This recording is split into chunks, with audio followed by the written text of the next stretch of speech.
ನಮ್ಮ ಇಲಾಖೆ ಹೆಸರು ಯಾಕೆ ಬಂತು ಅಂತ ನನಗೂ ಅರ್ಥ ಆಗ್ತದೆ, ನನಗೂ ಗೊತ್ತಿಲ್ಲಪ್ಪ. ನಮ್ಮ ಇಲಾಖೆಯಿಂದ ನಾವು ಯಾರನ್ನೂ ಎಲ್ಲೂ ಟೂರಿಗೆ ಕರ್ಕೊಂಡು ಹೋಗ್ತಾ ಇಲ್ಲ ನಾವು.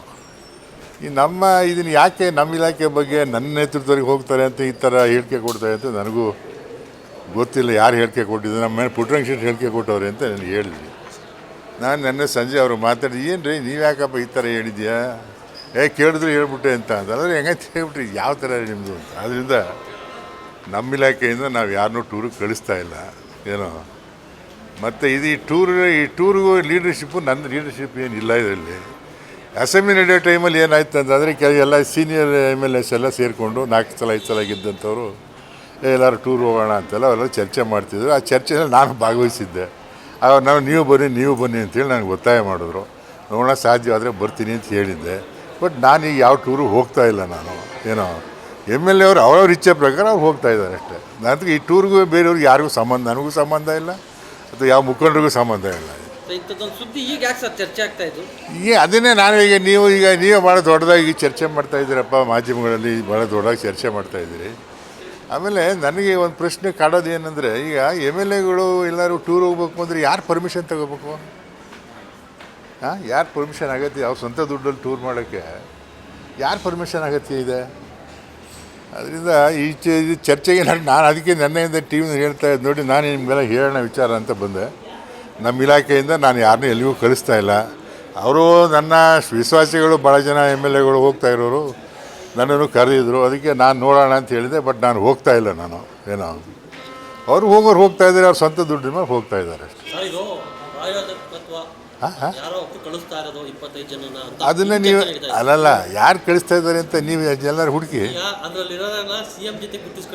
ಅದಕ್ಕೆಲ್ಲ ನೋಡ್ರಿ. ನಾನು ಒಂದು ನಿಮಿಷ ಇರಿ ನೋಡಿ. ಈಗ ಪಾರ್ಟಿ ಪಂಗಡ ನಾನು ಹೇಳಕ್ಕೆ ಬರೋಲ್ಲ. CM ಜೊತೆ ಇರೋರು ಇದ್ದಾರೋ, DCM ಜೊತೆ ಇದ್ದಾರೋ, ನನ್ನ ಜೊತೆ ಇದ್ದಾರೋ, ಅವೆಲ್ಲ ನಾವು ಹೇಳೋಕ್ಕಾಗುತ್ತಾ? ಇಟ್ಸ್ ನಾಟ್ ಕರೆಕ್ಟ್ ಏನೋ.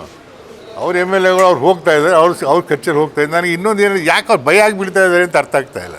ನಾವು ನಮ್ಮ ದುಡ್ಡಲ್ಲಿ ಹೋಗ್ತೀವಿ ಅಂತ ಹೇಳೋಕ್ಕೆ ಅವ್ರಿಗೆ ಯಾಕೆ ಭಯ, ನನಗೂ ಅರ್ಥ ಆಗ್ತಾ ಇಲ್ಲಪ್ಪ. ನೋ ಈಗ ಸರ್ಕಾರದ ನೋಡಿ, ಈಗ ಸರ್ಕಾರದ ಇಲಾಖೆಯಿಂದ ಕಳಿಸೋ ಪ್ರಶ್ನೆ ಇಲ್ಲ. ನಾವು ನಮ್ಮ ಇಲಾಖೆಯಿಂದ ಕಳಿಸ್ತಾ ಇಲ್ಲ. ಇವನ್ ನಾನು ಹೋಗ್ತಾ ಇಲ್ಲ. ಓಕೆ,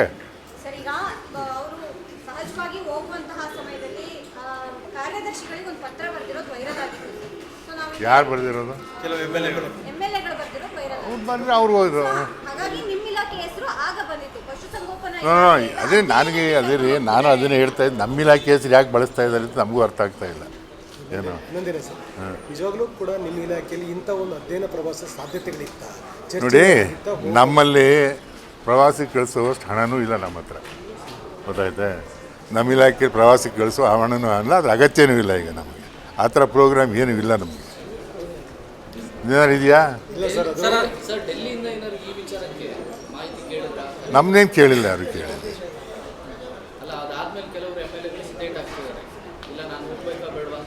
ಅದೇ ನಾನು ಹೇಳ್ತಾ ಇದ್ದೀನಿ, ಅದು ಯಾಕೆ ಭಯ ಬಿಡ್ತಾ ಇದ್ದಾರೆ ಅಂತ ನಮಗೂ ಅರ್ಥ ಆಗ್ತಾ ಇಲ್ಲ.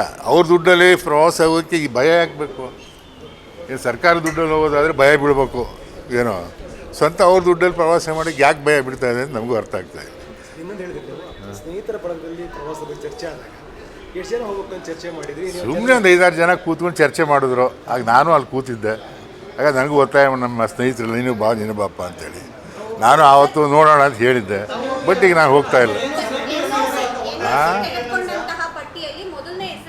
ಹೌದ್ರಿ, ನಾನು ಹೇಳ್ತಾ ಇದ್ದೀನಲ್ರಿ, ನನಗೂ ನನ್ನ ಹೆಸರನ್ನು ಸೇರಿಸ್ಕೊಂಡಿದ್ರು. ಬಟ್ ನಾನು ಹೋಗ್ತಾ ಇಲ್ಲ. ಓಕೆ,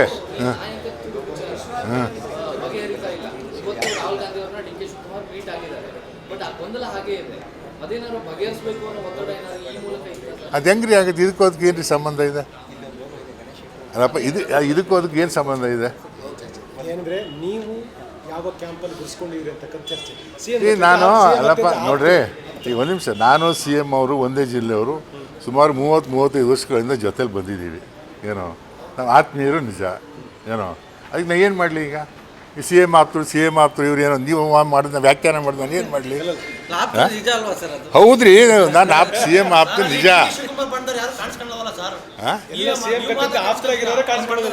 ಅದಕ್ಕೆ ನಾನು ಅದಕ್ಕೆಲ್ಲ ಉತ್ತರ ಹೇಳೋಕ್ಕಾಗಲ್ಲ ಗುರುವೆ. ನಾನು ಕ್ಲಾರಿಫೈ ಮಾಡ್ತಾ ಇರೋದು ನಮ್ಮ ಇಲಾಖೆಗೂ